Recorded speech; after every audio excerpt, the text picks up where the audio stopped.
देखो सहअभाज्य संख्या की होता है, इसको हम को प्राइम नंबर कहते हैं। पिछले क्लास में की पढ़े थे, बरले भाज्य संख्या अभाज्य संख्या हो गया था, सब हो गया था, इसमें एक छूट गया था सहअभाज्य संख्या, है ना। दो वैसी प्राकृत संख्या है जिसका मौसा क्या है, एक होता है। दो ऐसी प्राकृत संख्या है जिसका मौसा क्या होगा, दो लिखल है कि रे, एक ना लिखल है, अरे दो ऐसी प्राकृत संख्या है जिसका मौसा क्या है, एक होता है, उसे हम क्या कहेंगे, सहअभाज्य संख्या कहेंगे, को प्राइम नंबर कहेंगे। जैसे देखो यहाँ पर दूगो लिए हैं, है ना, दूगो होगा, एगो में ये नहीं होता है। एचसीएफ ज्ञात करना होगा, सिंगल संख्या के एचसीएफ ज्ञात होगा, जब सीखे हैं तो डबल संख्या होगा, 3 गो होगा, 4 गो होगा, लेकिन इसमें क्या गो है, 2। तो 2 गो संख्या, जैसे हम 2 ले लिए, एक 3 ले लिए, 2 ले लिया और 3 ले लिए। अब 2 और 3 का दोनों का एचसीएफ ज्ञात करेंगे, कितना होगा। अब एचसीएफ ज्ञात करने आना चाहिए। एचसीएफ सबसे पहले इसको गुणनखंड करेंगे 2 का, नहीं तो 2 को हम 2 गुने 1 लिखेंगे, और 3 को 3 गुने 1 लिखेंगे, गुणनखंड करेंगे। तो एचसीएफ के मतलब क्या होता है, ये दोनों में कॉमन है, दोनों में क्या कॉमन है, एक ही ना कॉमन है, इसका एचसीएफ क्या निकलेगा, 1। और वैसे भी जिसका गुणनखंड नहीं होगा ना, उसका एचसीएफ 1 होता है, ध्यान में रखना। जिसका गुणनखंड नहीं हो उसका एचसीएफ कितने, 1 दोनों। देखो ये 4 5 2 लगातार है ना, 4 के 2 गुने 2 लिखेंगे, 4 के 2 गुने 2, और 5 को क्या लिखेंगे, 1 गुने 5। दोनों में कुछ कॉमन है, लेकिन एक तो सब में रहता है, नहीं रहता है, एक कॉमन हो जाएगा ना। जिसमें कुछ कॉमन नहीं उसमें एक कॉमन हो जाएगा। बात समझ में आया। तो एचसीएफ कितने निकला, 1, यानी 4 और 5 का एचसीएफ 1 है। इसका मतलब ये दोनों क्या है, सहअभाज्य संख्या है। एनआईटी ऑप्शन में दे देगा, 4 ऑप्शन में दे देगा, कोनो रहेगा ऐसा जिसका एचसीएफ क्या होगा, 1 होगा, तो उसे हम क्या कहेंगे, सहअभाज्य संख्या। बात समझ में आया, आप समझ में आ गया। जैसे आप मान के चलो 9 है और 10 है, तो बताओ कैसी संख्या है, सहअभाज्य है कि नहीं है। 9 10 क्या है, सहअभाज्य है सहअभाज्य। कैसे पहचानेंगे, इसका एचसीएफ करेंगे। तो इसका एचसीएफ करेंगे तो क्या होगा, 1 ही होगा। 9 को गुणनखंड करेंगे तो गुणनखंड करेंगे 3 गुने 3 गुने 1 नहीं होगा, और 10 के 2 गुने 5 गुने 1। लेकिन इसमें दोनों में से क्या कॉमन है, कुछ भी कॉमन नहीं है। तो कुछ कॉमन नहीं रहेगा तो क्या कॉमन रहेगा, 1 कॉमन रहेगा। तो इसका एचसीएफ करते हैं 1, इसीलिए क्या है ये सहअभाज्य संख्या। अब सहअभाज्य संख्या पूछेगा तो समझ में आ जाएगा, बना देगा ना, ऑप्शन में पूछेगा तो। आज देखो परमेय संख्या की होता है, रेशनल नंबर।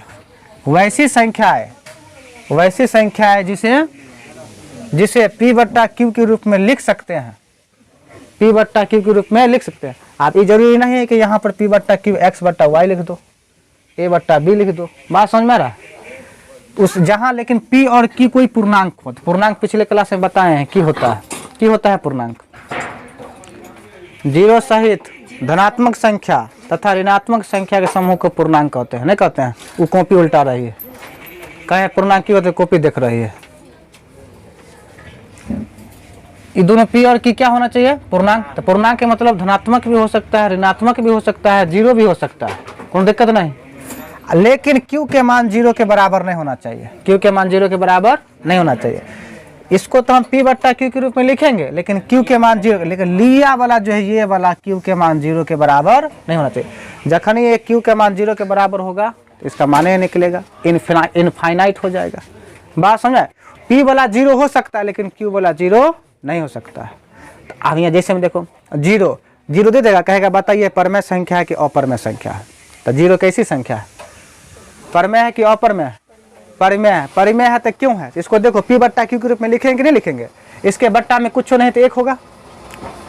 ये ऊपर का हो गया P, ये हो गया नीचे वाला Q। तो P/Q के रूप में लिख रहे हैं, ये नियम को फॉलो कर रहा है ना। लेकिन Q के मान 0 के बराबर नहीं है, Q के मान कितने 1 है कि नहीं। P के मान 0 हो चाहे नहीं, हमारा कोई मतलब नहीं। इसे हम P/Q के रूप में लिख सकते हैं। इसका मतलब ये कैसी संख्या है, परमेय संख्या। बात समझ में आ रहा है।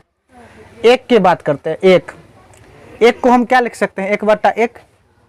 बट्टा में तो किसी भी संख्या के 1 रहता है ना, तो ये हो जगह पर का 1/1, तो ये हो गया P, ये हो गया Q। तो P/Q के रूप में लिख सकते हैं, परमेय संख्या है। जैसे -5, इसको ही बट्टा में कुछ नहीं तो 1 है, ऊपर का P हो जाएगा, चल का Q हो गया। P/Q के रूप में लिख सकते हैं, इसलिए कैसी संख्या है ये, परमेय संख्या। बात समझ में, परमेय संख्या कुछ भी हो सकता है, धनात्मक भी हो सकता है, ऋणात्मक भी हो सकता है, वैसे ही परमेय संख्या धनात्मक परमेय होता है, ऋणात्मक परमेय होता है, वो शून्य परमेय। अगर शून्य है तो उसे हम कहेंगे शून्य परमेय संख्या।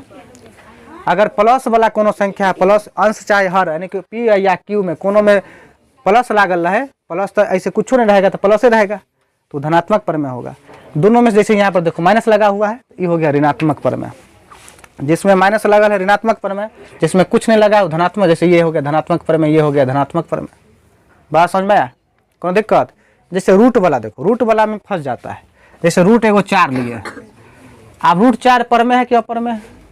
यहाँ पर एगो है रूट 3, तो बताओ रूट 4 परमेय है कि रूट 3 परमेय है? कौन परमेय संख्या? देखो जिसका वर्गमूल अगर निकल जाए ना वो परमेय संख्या हो जाएगा। जैसे रूट 4, वैसे रूट वाला संख्या क्या है? अपरमेय होता है, लेकिन जिसका वर्गमूल निकल जाए वो परमेय होगा। जैसे रूट 3 का वर्गमूल होगा? नहीं होगा। वर्गमूल के मतलब होता है गुणनखंड करेंगे, दो में से एगो कॉमन आना, तो 4 को 2 गुने 2 लिखेंगे, इसका वर्गमूल कितने हो जाएगा? 2 नहीं हो जाएगा, तो 2 हो जाएगा, तो 2/1 लिखेंगे, तो ये हो गया पी, ये हो गया क्यू, तो p/q के रूप में लिख सकते हैं। इसलिए रूट 4 क्या है? परमेय। बात समझ में आया? रूट 3 क्या है? अपरमेय। क्यों अपरमेय हम लिखा है? क्या कि वैसी संख्या जिसे p/q के रूप में नहीं लिख सकते हैं। आप सब नियम फॉलो करेगा, p और q पूर्णांक होगा, q के मान 0 के बराबर नहीं होगा, ठीक है। जैसे रूट 2 के बट्टा में कुछ नहीं तो 1 है, ये हो गया p, ये हो गया q, p/q के रूप में लिख सकते हैं, q के मान 0 के बराबर नहीं है, लेकिन तब पर भी क्या अपरमेय। क्यों? क्योंकि रूट वाला है, और रूट वाला क्या है? ये वर्गमूल नहीं होगा, और जब वर्गमूल नहीं होगा इसका मतलब अपरमेय। रूट 3 का ही वर्गमूल नहीं होगा, अपरमेय होगा। यहाँ पर रूट 3 है, वर्गमूल नहीं होगा, अपरमेय। जैसे रूट 5 हो गया, रूट 7 हो गया, रूट 11 हो गया, यानी कि अभाज्य संख्या के रूट के अंदर में अभाज्य संख्या है ना, वो सब क्या होता है? अपरमेय होगा। अभाज्य संख्या रूट के अंदर में सब क्या होगा? अपरमेय। बात समझ में आया कि नहीं? जैसे देखो रूट 9 है, ये परमेय है कि अपरमेय? परमेय है। का है कि रूट 9 का वर्गमूल की होता है?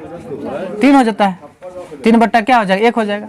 ये हो गया p, ये हो गया q, तो p/q के रूप में लिख सकते हैं, इसलिए क्या हो जाएगा? ये परमेय संख्या। बात समझ में आया कि नहीं? वास्तविक संख्या देखो, रियल नंबर क्या होता है? परमेय संख्या तथा अपरमेय संख्या के समूह को वास्तविक संख्या कहते हैं। मतलब इसमें परमेय भी रहेगा और अपरमेय भी रहेगा। मतलब ऊपर जो दोनों संख्या पढ़े ना, परमेय अपरमेय, ये दोनों रहेगा इसमें शामिल, क्योंकि कौन सी संख्या हो जाएगा? वास्तविक संख्या। बात समझ में आया?